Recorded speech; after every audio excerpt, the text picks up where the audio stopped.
Well, ladies and gentlemen, last night Kamala Harris had another one of her big rallies. Of course, they have to meticulously plan these rallies because there's so much that's needed to actually make them work. The thing that's needed the most is the actual people.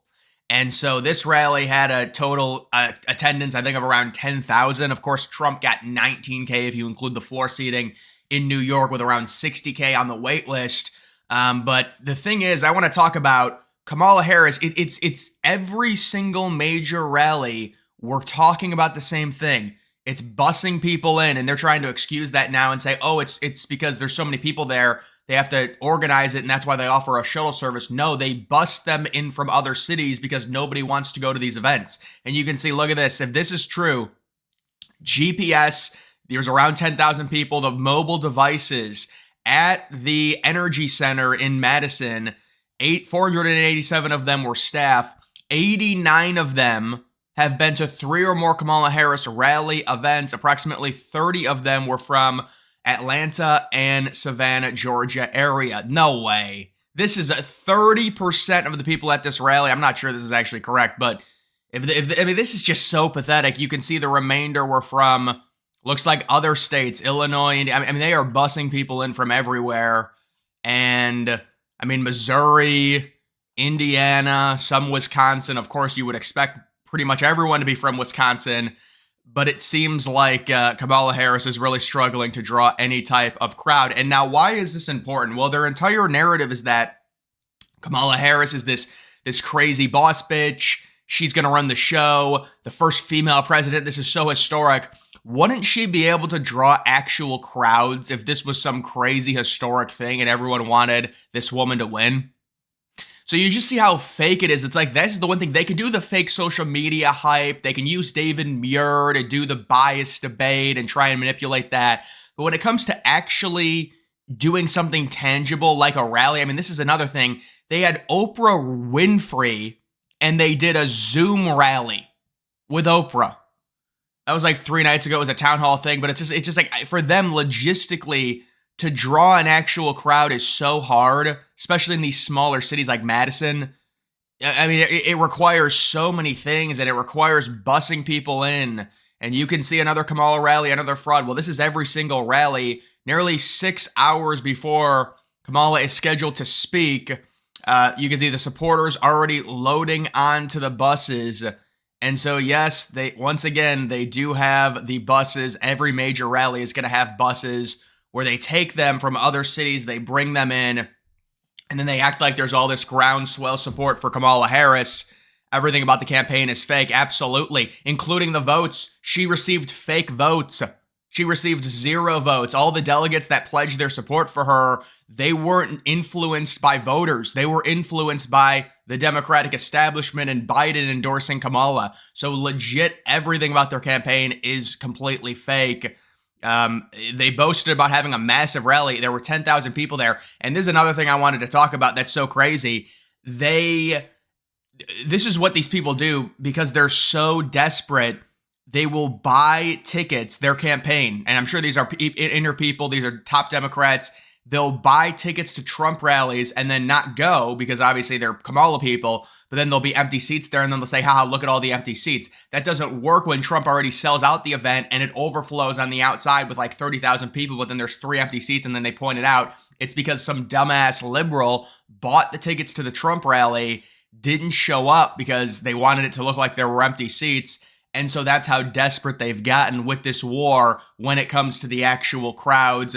And it shows the demand for these people. It's the only thing to where, you actually have to draw people. People have to want to go to these events. It takes a whole night to get there, to go back. You have to invest time into these things.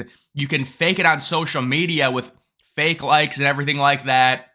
You can fake it at the debates with all the moderators against Trump. But when it comes to actually drawing people for a movement, she can't do it. She cannot do it. Nobody cares. There is no movement. She won 0 votes. So this is the explanation, and you can see every single rally she has that's around 10,000 people. Because, I mean, it'll be interesting to see once we get into, like, later October. I really think she's going to struggle to do... I mean, she's going to have like there's gonna have to be days in her campaign schedule where she's just gonna be going to like mom and pop shops because they're logistically not gonna be able to have these rallies with everything that's involved with Trump. He could have 2 rallies a day and sell it out everywhere. With her, there's so little demand, nobody wants to go, and it's the same thing over and over and over again. The buses are at every single major one of her rallies. There is very little demand for what she has to say. I didn't even see a single clip from what she said last night. I guess it was so non-eventful. So that's normally I'll always see Trump stuff. Normally I will see a lot of clips from Kamala when she does these rallies, but there was really nothing. We've also got, this is something I wanted to talk about. Sources familiar with Maine politics are saying that the statewide and Senate races are tightening very quickly with a massive influx of cash from all sides pouring into the state.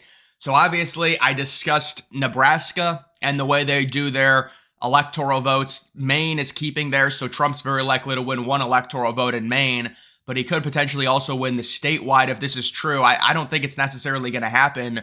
I know he's at around an 11% chance to win, maybe 12% chance, but at this point, this is good news if this does end up happening to where Maine is competitive. If Maine is competitive, it's really good for Trump in other swing states, and you would expect him, if he potentially is only within 3 or 4 points in Maine, same thing with Virginia, that's going to help, and then that's going to coincide with better performances in the other swing states that Trump should actually win. If he only loses Virginia by 3 points, is he really going to lose, a state like North Carolina? That would be very surprising.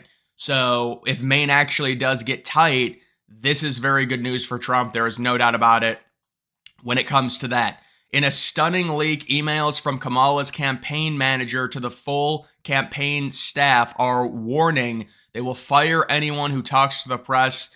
There is panic inside of her campaign. I'm not sure where this leak is from exactly, but no, it doesn't surprise me. Doesn't surprise me that that would come out, because they do not want anyone talking to the press. They're very selective with when Kamala does it, and we even saw like some of Kamala's people go on CNN and try to have to explain why she wasn't talking, and they couldn't even do it, and it looked really pathetic. We've got a breaking exclusive. This is from Laura Loomer.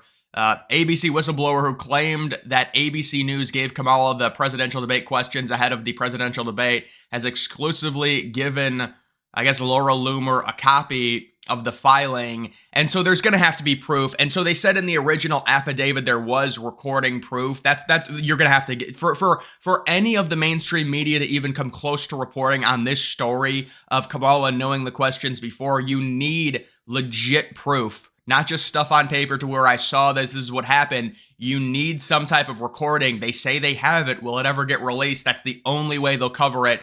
That's the only way this thing will be legitimized. But listen, it already came out from Lindsay Davis. This is why it's so stupid. These people have to understand.